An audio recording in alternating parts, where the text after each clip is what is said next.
start now? Yeah. All right, cool. Bum Podcast. Bum Podcast. Between you and me. Between you and me. All right. So today we have a guest. Yes. Yeah, and we was talking about we was going to have some guests from time to time. So today we got a guest, and I'm going to set this guest up. We did talk about that. We did talk about, recently. We talked about it in our anniversary. That was like 2 weeks ago. So we doing good. We doing good. Yeah, we're off to a good start. Starting off right. Yeah.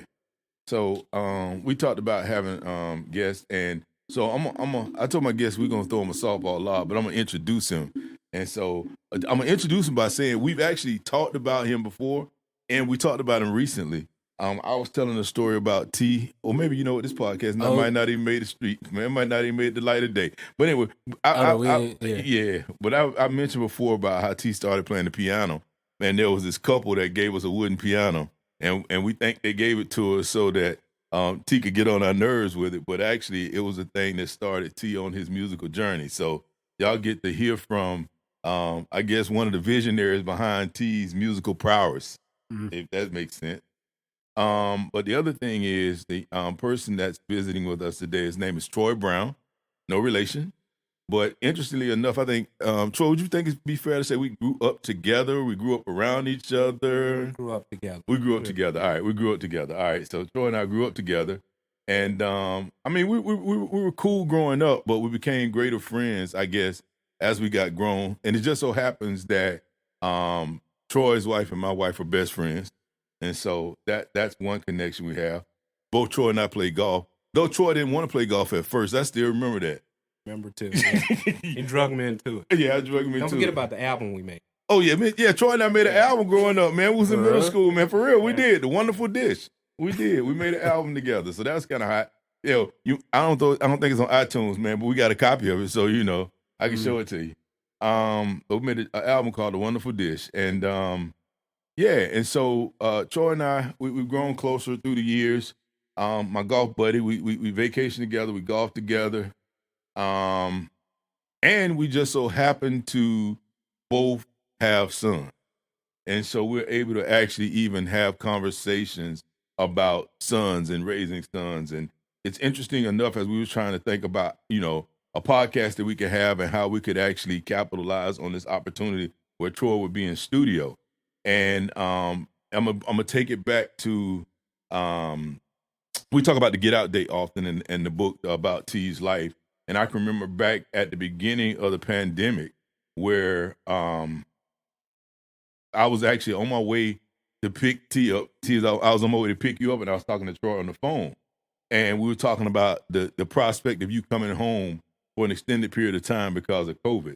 And Troy was trying to give me some good advice. And, basically he was saying that it was probably a good thing because, I was adamant about the fact that you were gone. Right. And he was saying, no, I think you need to let him come home and recalibrate and launch back out. And I think it kind of softened the blow or softened the experience or softened my expectation because when I came to pick you up from Hampton, we didn't know at the time that it would be a year before you be going back to school or even almost a year and a half before you would even go back to school. And so it kind of softened my expectations as far as that was concerned, and it kind of made the transition smooth. So I want to be able to capitalize on the opportunity to talk to Troy, talk to you about strong fathers, because I feel like both Troy and I are strong fathers, and then how we raise strong sons, because knowing that you're a strong son. And so, that's how I want to launch into it. And so I'm going to let Troy talk about himself for a brief minute and talk about, the whole role of fatherhood, even talk about the role he plays in your life, my life, and then we let you jump. All right. Right. A little podcast land. I think the conversation we had, it generated, again, because I have two boys myself, and I actually I guess I got the experience, especially with my oldest. And I've always told Clarence, you reminded me of him. So, and I think when we raised you all, but we actually, just want to say your relationship changes as you leave home. You never really know who your child is or the character of that child until they actually leave your home. And I think with my oldest, he was able to reset coming back. And I'm grateful that we created an environment where when he actually got out to see, because would you say you actually experienced some things differently when you actually got out on your own and you went up under your dad? Definitely. Yeah. Definitely. So, probably you could understand some things that he was trying to tell you that you didn't really understand until you actually got out there. Or want to understand until you got Exactly. Yeah. So I think he and I was having a conversation, and we were talking, and I said, I just think you need a reset because you were able to sort of like test the waters. And I think one of the things for me, like Clarence had being strong fathers, one of the things we probably can, it's like a two-way sword. We expose you all to a different type of life or a better life than we had, but we also got to give you opportunities to make the mistake at a certain level.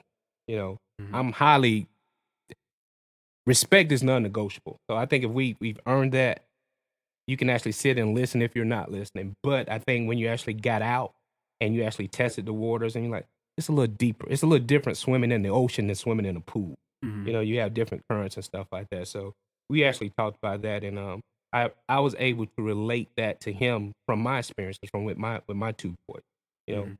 Two different total paths, and and I felt that you all had a relationship where now you can actually see it because you probably thought he's trying to control this. No, he's trying to guide you, but we also got to give you that rope, right? To actually experience certain things. I think that's one of the things that I don't really understand how some fathers, you forget your mindset at your age.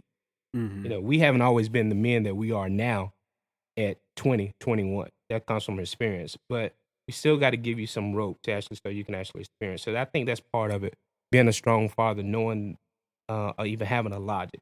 Even like for me with mine going to school, when they went off to school, it wasn't just you was just picking a school. I went from what you told me you wanted to do or wanted to experience, and it's actually us putting you in that position for you to succeed. Because as strong fathers, we really don't care what you do, just long as you're good at what you said you wanted to do. Right. Yeah.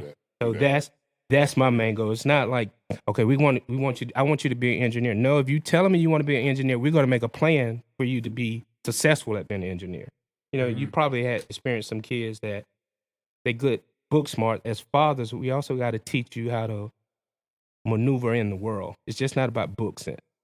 Right. So that's one of my biggest things, and we always talk about that. I think that's really interesting, especially with you saying that y'all talk about that, because that's a kind of some of the things that you were saying, talking about how the relationship changes as I grow older or as sons grow older and that kind of thing. Just different things that you pointed out, things that I've heard from him, but aren't necessarily things that I typically hear often.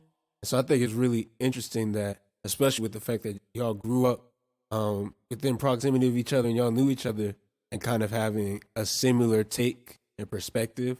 I think that's very interesting because it's not a perspective that I necessarily see a lot with my friends' fathers, things of that nature.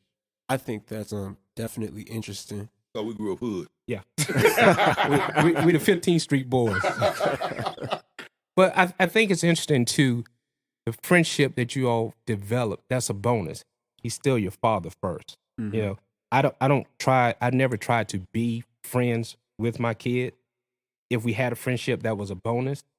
My role, I think, as a father was to help guide you to become the best man that you can actually become. Right. But that also comes with maturity with you, for you actually accepting or listening. But I think you can understand better before you went off.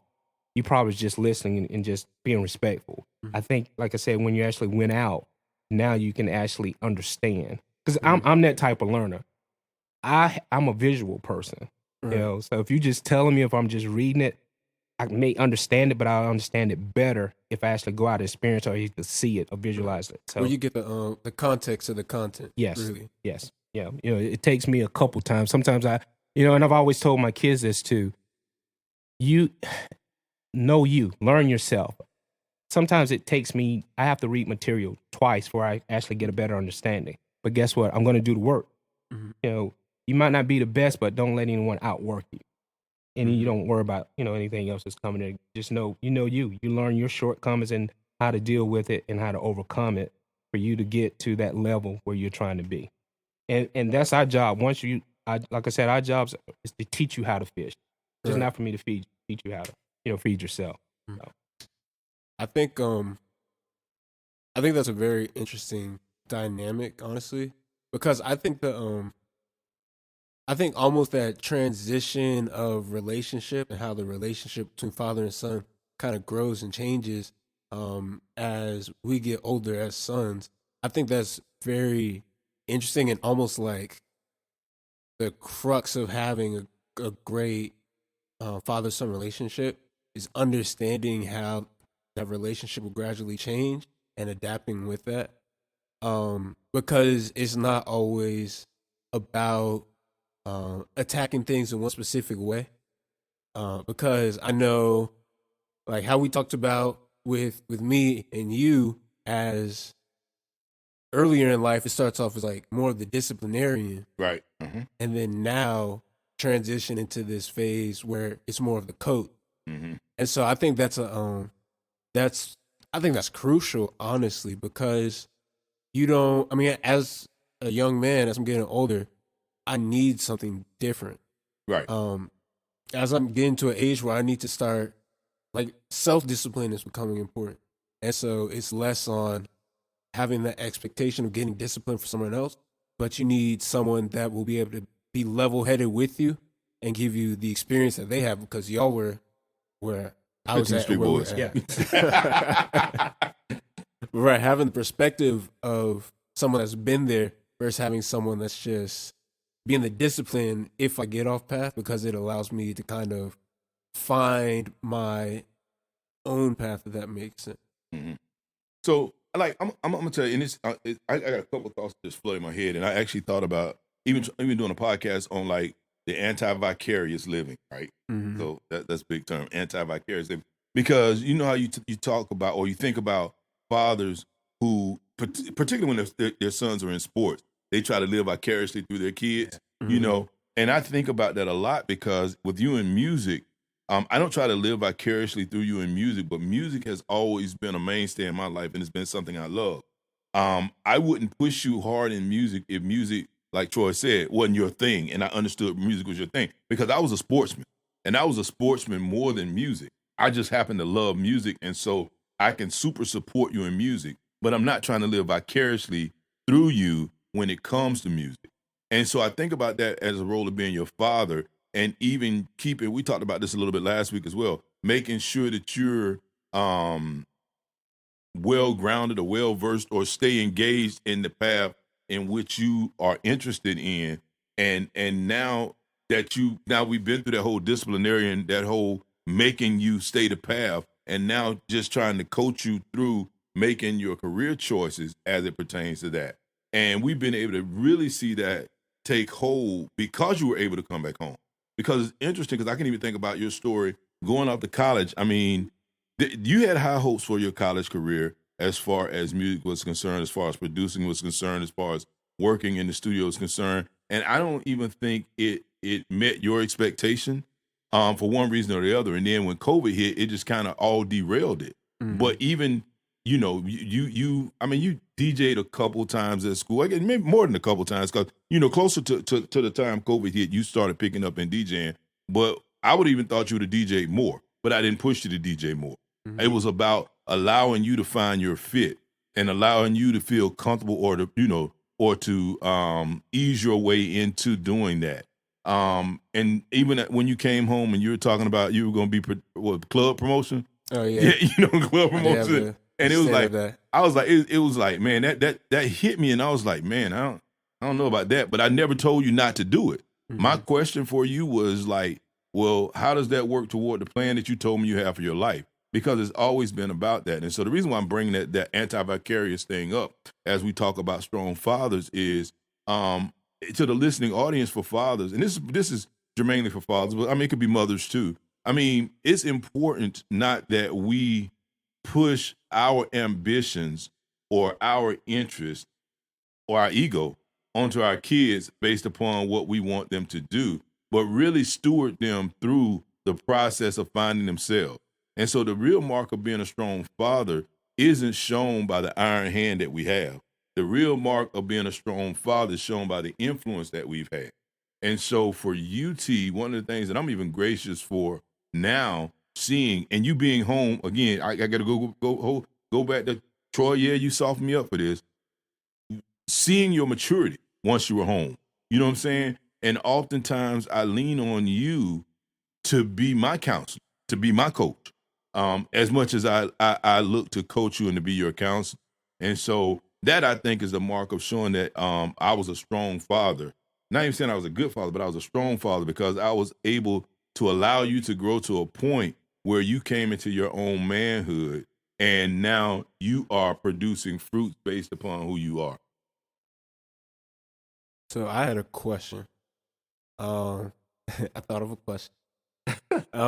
So just talking about how you guys are kind of sharing your perspectives on fatherhood and strong fatherhood, and I was just kind of wondering, where did each one of you kind of gain the perspective?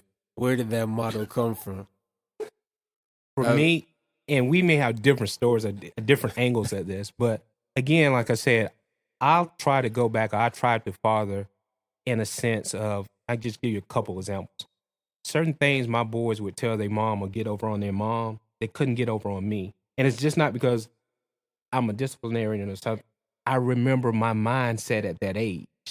So for me, it was more of just because for me in my life, I think I needed a man more for my manhood between the ages of 18 and 25. And that's where we were going back talking about you actually going out testing the waters. Because just think about it. You're in a structured environment when you're at home and you're in high school.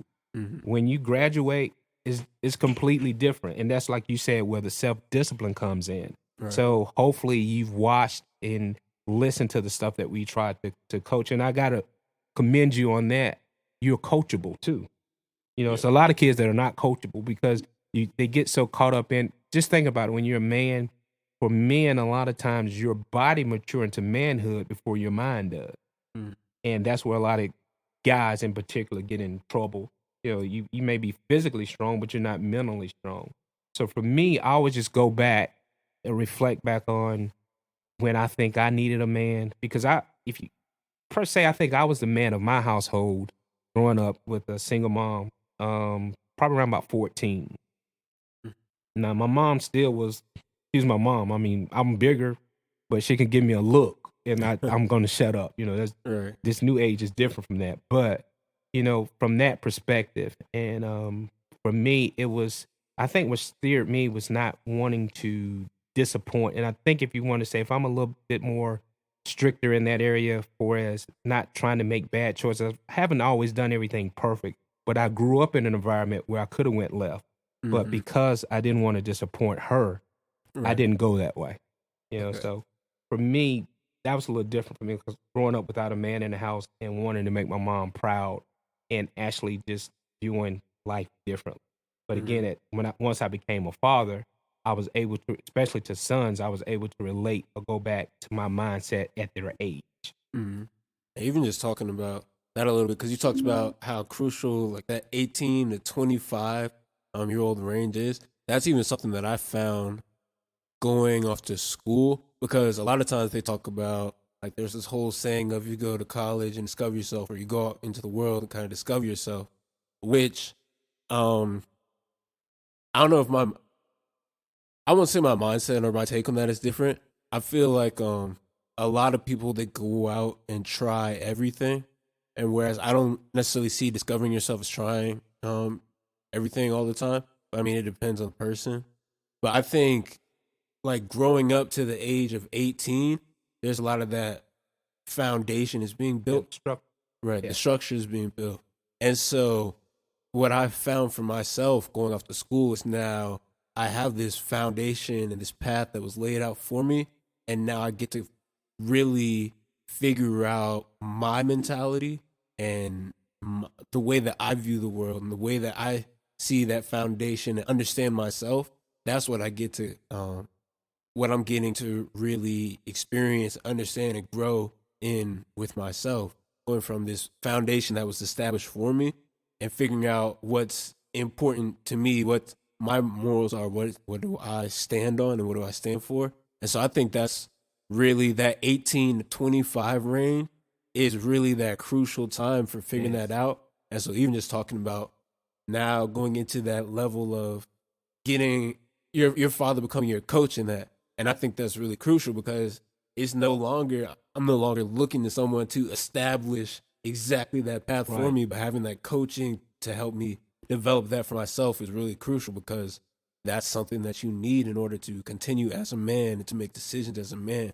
And so I think that's really important. So I think that's a great perspective. So I like what you're saying, and I'm gonna begin with the end in mind. When you first asked me that question, I got scared, man, because I'm like, man, how do I answer this question?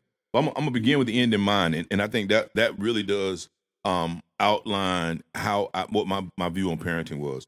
But I sent a quote to you a couple of days ago, and it marries perfectly to this. It says, "When the roots are deep, there is no reason to fear the wind." And I was thinking about that, particularly in the fact that now we're about to launch you back out again to go back on, to go back to school. And not only that, now you got your own, you're getting your own place, and it's this whole adulting is really about to take shape. And so the thing that gives me solace is understanding that your roots are deep. You know what I'm saying? And because your roots are deep, there's not much I worry about.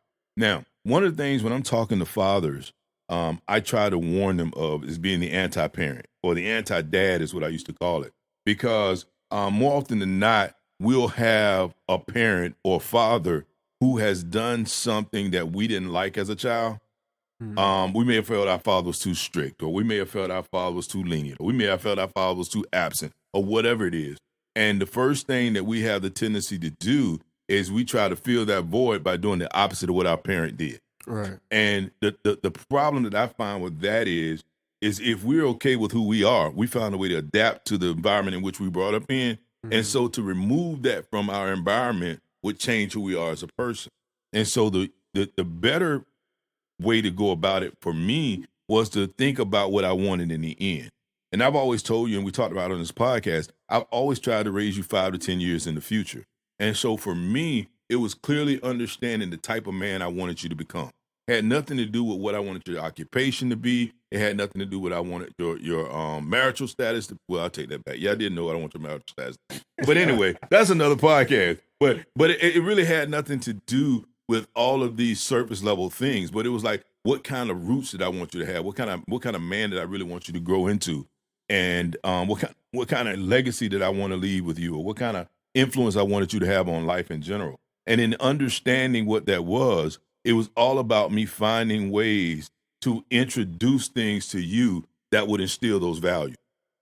Even when it comes, like I talk about music and sports, I mean, we introduced you to a whole host of holistic things, right? We did that in an effort that we would find out which ones you naturally gravitated toward. I think that was important. And the reason why I think that is important, because had we not introduced you to anything, it would have left up to you and your interpretation to find something. And what you found, you may not have had access to the thing that would prick your soul. You know what I'm saying? Like I think about you and DJing and how easy you took to DJing.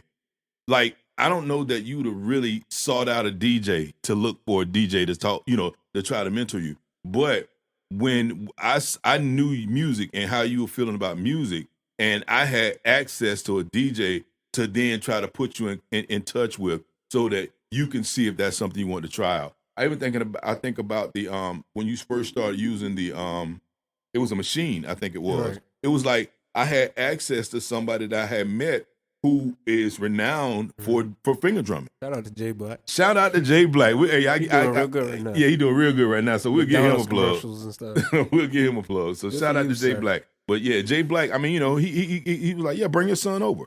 And so had an opportunity to take you over, and you sat down with Jay Black, and Jay Black was able to pour into you. And from that, you said, well, man, this is what I need. This is the tool I need to start perfecting what I want to become. And so we were blessed enough to have the foresight to introduce you to, a plethora of things, and then be cognizant of those things that you gravitated toward, and then have you be in a position financially where you could at least partially pay for the tools that you needed to kind of hone those skills. And so, again, as a father, my perspective had nothing to do with my father's parenting.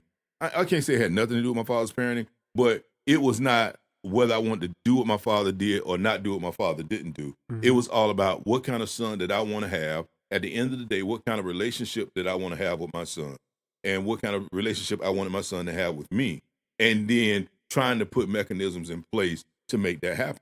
And so it wasn't about making you my friend, as Troy said. I don't think I ever tried to make you my friend. I was always friendly toward you. But I found out that, even just through our relationship, and I mean, I think I checked you on a whole bunch of things. You know what I'm Yeah. saying? But I always checked you in love. You know what I'm saying? And I always tried to show you the other side of that checking. And I think through that, we've grown a phenomenal relationship. I honestly don't know that our relationship could be any better than it is, which is an amazing. So Definitely a lot of growth. Because we was in a rough patch a little bit oh man, it was in a rough before I patch. was coming home. Yeah, we were, but and that was a shout out to Troy. That's why Troy said, having you to come back in the fold to kind of, because honestly, like, and I don't know, because it wasn't even, I don't even think it was a point of resentment. I don't know. You can answer me on that one if you resented what I was trying to tell you. But I kind of, when you were in school, like, if I saw you do something that gave me a real heartburn, I'd mention it to you. But for the most part, I tried to let you be you. But there were some things where I was like, T, I just don't think you're looking at this right, that I was adamant about. And so, yeah, when you first came back home, man, we went through a rough patch for a few whatever. But I don't know what clicked. I don't know what clicked in. And you'd have to answer that. I can't even think of a time. Like, I can't really think back to a time or a moment with click. I just know, even with when I first got back, there was conversations that we'd have to be had, or you'd have to come in and check me on stuff. Mm-hmm. And then, like, slowly it just stopped happening as much, to the point where we don't really have as many, like, I mean, little to no conversations about you. It's kind of going out your way to check me right now at this point. I know you called me the other day. I was up here and you called me from downstairs, and I was like, oh, that tone, I haven't heard that in a little bit. I was like, I don't know what I did. What's going on? And I came downstairs and it was the email thing. Oh yeah. And so I was like, I don't even know what I did for that tone. But just now that you say that, that's kind of funny, because it really kind of happens slowly over time, and there's not really anything that I could kind of pinpoint to that. But yes. Well, I'll put you on the spot on that. Would you say you actually start seeing what he was trying to coach you on, or understanding better? Because before, like you said, you probably could have looked at it. He's been he's strict, and you really didn't understand. So maybe now you can actually see from the point of view that he's trying to coach you from. And you can say, well, I can look at that differently now. Where before, like he just mentioned, he said, I don't think you're seeing this way. And you probably didn't see it, because that went in your mentality at that point in time. Because it's, again, like I said, between 18 and 25, you're still growing. You're still maturing mentally. So maybe, that, because I speak on that with my oldest. A lot of stuff now, and he actually comes back and said, now I understand what you were trying to say. Oh, I see why you said that. I see why you did that. And I think that's a pivotal point of being a strong father, where we give you a little bit of rope, so you can actually experience it. But at some point, how much do we pull back, knowing how? And it's going to be different with each child too, right? So that's the thing. But for me, I remember, I think Clarence and I had this conversation. I understood when my son got it, because as a father, especially a strong father, what you want to know, if something happens to you, your son can carry on, or he can step in. Not necessarily replace you, but okay, the family is going to be okay. Right. And I remember, I think it was my son's junior year in college when he got it. Shall I say, when I saw the change. And so, and I think from the conversations we had, similar to you and Clarence, conversations we had, and it's like, he understands. Even if I didn't do everything perfect, but I had a logic behind the reason. So, and like I said, it's going to be different for each person. Think about it that way. You ever think about, okay, I see what he was trying to say, where before, like, I don't want to do that, or he's just fussing, or he's being. So, here's what I say. So, I think, as I think we've said, I'm sure we said it before on the podcast, but everybody strays from the path. Depending on the person they stray, like, the distance varies, but the roots can always bring you back to the tree, basically. And I think what really happened in our situation was this element of pause. And so everybody strays from the path, and the roots will lead you back. And I just think that this the whole quarantine and me coming back home, I think it sped up the process, it expedited the process in a sense. From so I went off to school, and so I was gone for like 2 years, never spending more than like 2 to 3 weeks at home. And so I was going out and I was I was experiencing a lot of things, not gaining a lot of experience. It was experiencing a lot of things. I was experiencing a lot of things. And so what happened was, with me coming back, you softening the blow for me to come back. But when I came back, I was put in this place of pause that caused me, or gave me the ability to be more so outside of the picture frame as well. Because this whole time he's giving me his perspective from outside of the picture frame, and I just know that I'm in it. I know what I can see from the inside. But then when I got this moment to kind of sit back and let the experiences catch up, and having time to think of what I did that worked well for me, what I did that didn't work so well, and having that time to, I'm no longer in that moment or in that space, so I can really look over what things were.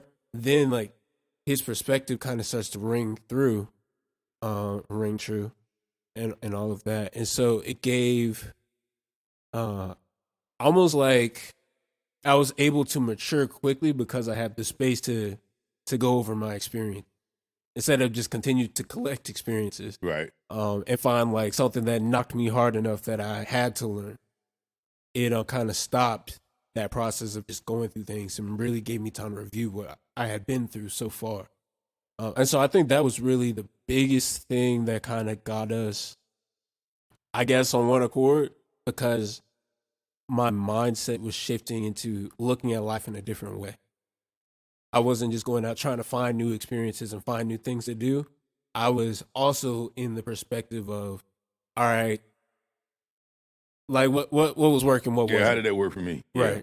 Which is well, that's what he was giving me the whole time. This doesn't seem like it's working. All I know is I'm in the picture frame. Mm-hmm. And so now, being outside of that, now I can also have that perspective of what's working, what's not working. And so I think that really worked out great in that sense. Yeah, I was just thinking about something. Troy and I've been having conversations, and like I'm just gonna throw this topic out there and just see if you have anything to say about it. Like, it was like we dodged that bullet. We just had a we dodged that bullet conversation, right? Mm-hmm. And so, can you look back on it and say, and you don't have to tell us about any specific account, but can you look back on it and say, "Man, dang, I dodged that bullet." You know, for sure. Yeah. Because I think when and like you said, pause is good. It sounded like he just thought of something. I'm just thinking, yeah. Pause is good. When you don't know, of course, I wasn't wilding. I don't know about that. I was wilding loads. Look, man, hold on. I gotta tell this story, right? Just hold your thought. Hold your thought. Like we was out looking for apartments, and he didn't know where he was in the city. But the landmarks he had was at the parties he was at in that part of the city. Oh, man, I went to a party over in that house right there. So that was his landmark. That was his landmarks. Yeah. So, I mean, I was experiencing some things, but I wasn't doing nothing too crazy. But I can't even remember where I was going with that. What did you ask me? I dodged that bullet. Oh, yeah, that's the bullet. Yeah, there was definitely moments of I dodged that bullet just off of even just having new information now. Mm-hmm. Like, you ain't even notice know how close you were to something else happening at the time. Yeah. But just from new information or new understanding that you have since then, you're like, dang, I didn't even realize how close that was to going a completely different way, and how blessed I was in that situation for it to not have gone that way. God take care of babies and fools. Babies and fools. And fools. Right. I can never say I've had some of those moments. Yeah, and it's interesting, man. Just like you say, just knowing that if we'd have persisted in our own way without some kind of pause or without some kind of supernatural interruption, like, things could have turned out totally different. Mm-hmm. Totally different. And the good thing is, and Troy and I talk about this as well, is our relationship was at a point where we can now have those conversations. Mm-hmm. You know what I'm saying? Because had I been, not a strong father, but an abusive father, one that would beat you over the head and, drag you in the That mud. was still Or, just all about discipline, even so far as yeah, this stage. I don't think we would have had a relationship at a point where we could even talk this through or be a sounding board. Like even just the podcast itself has been, I think, a tremendous tool as a sounding board to like just talk through different situations or different scenarios. Because like you said, when you're in the picture frame, you don't really have the full perspective and the full view. Not to mention, like right now, again, that pause, man. Man, COVID, like if people really took advantage of COVID, man, COVID was a blessing in disguise, man. Because like you could have gone through 4 years, 5 years, 6 years of college, right? And not had an opportunity to then sit back and reflect on what you Right. did in college and then realize all the mistakes that you were making that were delaying your success or delaying your failure even. If And that's that's really just a huge thing, because that was whenever I think about the whole pause of quarantine and pandemic and all that. Like life really is moving fast at all times. I would have went through these 4 years right after that, boom, graduated, looking for work. Like life just keeps moving, Mhm. and so it kind of gave like, of course, it happens for everybody. Everybody finds their time to reflect. Mhm. Um, Well, not everybody. well, not everybody. Yeah, but but- I think like having this kind of gave a space for that to happen, whereas usually you kind of have to find it as you're moving along. Right.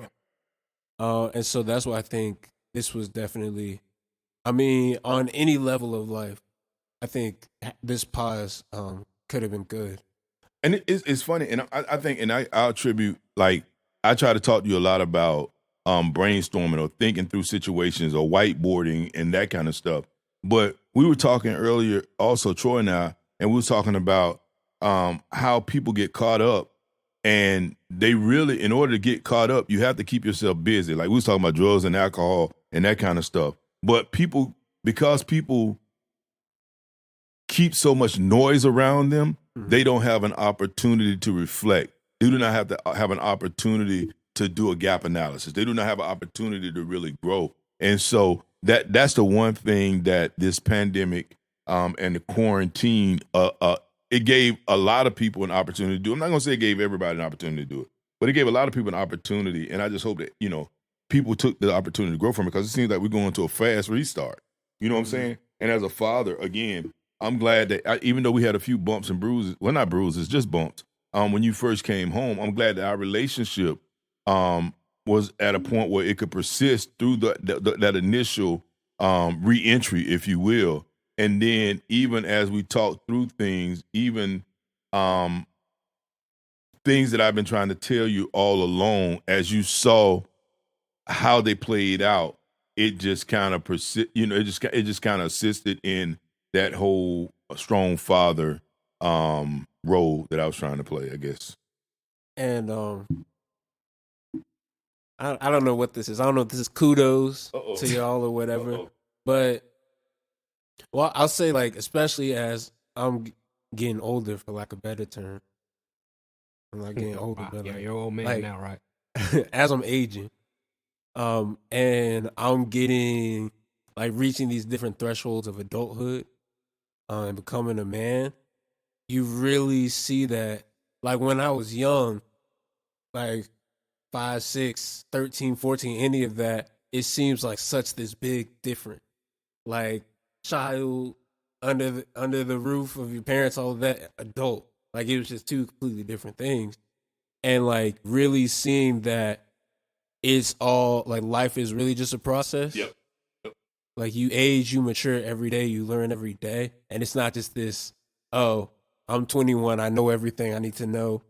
I know perfectly how to raise somebody. Like you figuring out life yourself at the same time. And so even that with a father-son relationship, you mature every day as well, because Right. like you're experiencing life for yourself and helping somebody else Right. with that. Stay coach. Right. Even us as fathers, Mhm. even our friendship, I'm appreciative that he was able, because I have older sons. He was able to take, because your dad was adamant. Oh, when he leave, he gone. He ain't coming back. Don't work like that, Clarence. So, but again, he You was. know you ain't come on here to call me out, right? No, I didn't call you out. But I'm saying that even with us why I think our friendship has evolved because we're coachable and we take advice from each other as well too. And then too, as you go into manhood, if you're the big fish, you need to find another pond. Right.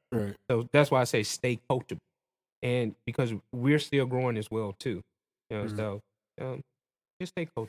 Yeah, and I mean, and, and that's even the age where they talk about iron sharpening iron. And I know I always talk to you about the people you're around, and not from a perspective of these are heinous people or people who are are prone to trouble or that kind of thing, but just even their maturity level and their outlook on life and their ambition. I talk to you about being around those kind of people because you're right. I mean, life is a gradual process, and if you don't find somebody to help you continue to move through those levels, you get stagnant. And and like I said, growing old is mandatory, growing up is optional. You know what I'm saying? And so I used to always tell you, it's like, you're not gonna just wake up one day and automatically want to do this, or wake up one day and automatically want to be mature, or wake up one day and and I've always told you that. It's like, no, you have to make that a gradual process. You got to work on it every day, because one day you're not just gonna wake up and want to be responsible. I mean, even as a father, like, it's a responsibility to be responsible. It is. You know what I'm saying? It's like, because honestly, some days you just want to be like, man, screw all of this. You know what I'm saying? Look, Some days you just tired. You're just tired. Like, I just want to take care of myself. I don't want to be responsible for nobody else. I just want to be responsible for myself. But I know that I can't do that. You know what I'm saying? I know that I have a larger responsibility, a larger role to play. And so I'm constantly striving to do that. And like Troy said, it's putting myself around people that'll hold me accountable to that. Because guess what? I can find people my age or older that will also tell me, bro, just walk away. You know what I'm saying? And so it matters the type of people that you put yourself. All this is kind of leading me because there's I think two things I wanted to touch on. I had another question as well. Just Okay. preparing y'all, I'm gonna ask another question because I've been coming up though. Yeah. But talking about, well, before I even get to that, the idea of we talked about a little bit earlier the transition from disciplinarian to coach. And this understanding that in being a father, your role isn't the same at all times, and that your role isn't always to be like, it's not your job to control me at a certain point, Right. or be that over my head disciplinarian at a certain point because I'll never grow for myself. And like that, finding that sweet spot of like, I give discipline where discipline is needed. I give coaching where coaching is needed. And if you do too much, like, sometimes it's not your job to do that. Right. Sometimes it's not your job to overreach in that department. And so that was one thing that I thought was important that we kind of touched on. Like, if when I came home, it would have been all discipline and stuff like that, we just would have been, but like, Yep. we would have been at each other's heads, at each other's necks. Not long though. Yeah, not long. That's what I was gonna say.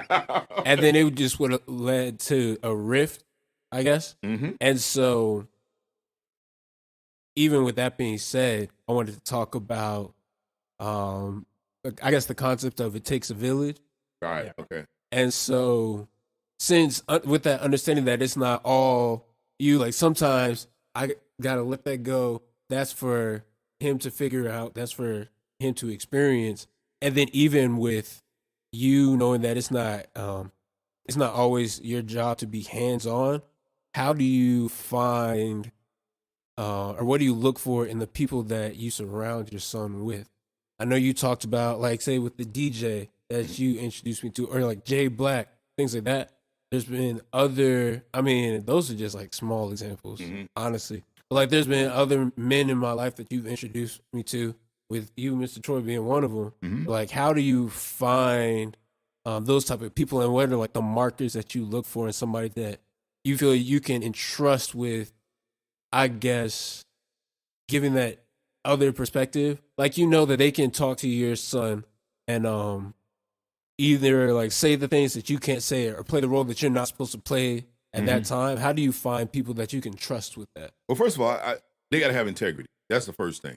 They don't have to have the same outlook as me on life. They don't have to have the same mindset. I mean, they can be a little thuggish, ruggish. I mean, you know what I'm saying? But they got to have integrity. And that's the first thing, because even in somebody telling you things that I want you to know that I can't tell you, I need to make sure that they're honorable in doing it. you know? And so that would be the very first marker. And then look at people who are masters of that trait that I want them to give. If you think back to when we did your RLP 13 and we gave you those 13 character words, we looked for 13 people that exemplified one of those character words, whatever that character word was. And then those were the people that we placed in your life. And I think that's the most important thing is finding people like Mr. Troy. He had 2 sons, you know what I'm saying? And at some point you had a mixture of both of their personalities. And so he was somebody I could put you around because I saw how he raised his sons. And people that I knew that would respect me and respect the boundaries that I set. Because there are some people that felt like I was being too whatever on you. And so because they felt like I was being too whatever on you, even though they may seem like they would have been a good person to place in your life, they would have bucked the part that I was trying to place, you know, the parameters that I was putting in place. And so that would be the markers that I would say, you know, they got to have that integrity. They got to understand my heart and what I want for you, but they still bring their perspective and their expertise to the table. I would agree on that, and the examples that they lead by. You know, Clarence and I both, again, because believe it or not, I've come to him for advice on my kids, even though they're older. But again, sometimes having a different male perspective. But again, I go from his integrity. You know, how does he live his life? I mean, I'm one of those people. You can't tell me. I always tell this. I have a joke. You know, I'm not going to mention the name. Some y'all might know him, but I'm not going to say that. You can't give me advice on losing weight, and you 50 pounds overweight.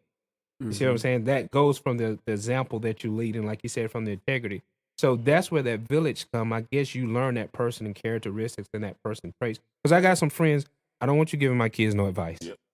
You know, we still friends, but I know your character and I know your integrity, and that's not the way I'm trying to lead them down that way. So that's how you pick for me, that's how I pick the village. Pretty much answering that part of the question. That was the only other question I had. You had 2 questions. Oh no, I was saying I had 2 points I wanted to hit. I hit the first point. The first point was the whole it's not always your role to be hands-on. Okay. And I understand that sweet spot, and that kind of led to how do you find people that might fill that role when it's not your job to be in that role. Okay. Yeah. So I mean my whole advice, I mean, to any fathers out there, be a strong father, not an overbearing father, not an overreaching father. Our real goal is to leave disciplinarian behind. And you know, T, I always told you, like, I don't want to discipline you. I want to teach you to discipline yourself, because that's going to be that's the real marker of a man is somebody who's able to then discipline themselves. And so if you're out there listening, I mean, you want to move through, just like you're saying that T, you transition through life as a father, you want to transition through fatherhood. And you want to start out as, you know, the breadwinner, you know, the person that makes sure that your child can eat and sleep in comfort. Then you want to be the disciplinarian. You want to transition from disciplinarian to coach, you know, or coach/counselor, you know, and then make sure the relationship stays strong. The roots of the relationship. That's my thing. And I second. Yeah. He pretty much summed it up. All right. That's it for me. All right. Enjoyed it. All right. Podcast. Bum Podcast. Between you and me. Between you and me. Holla.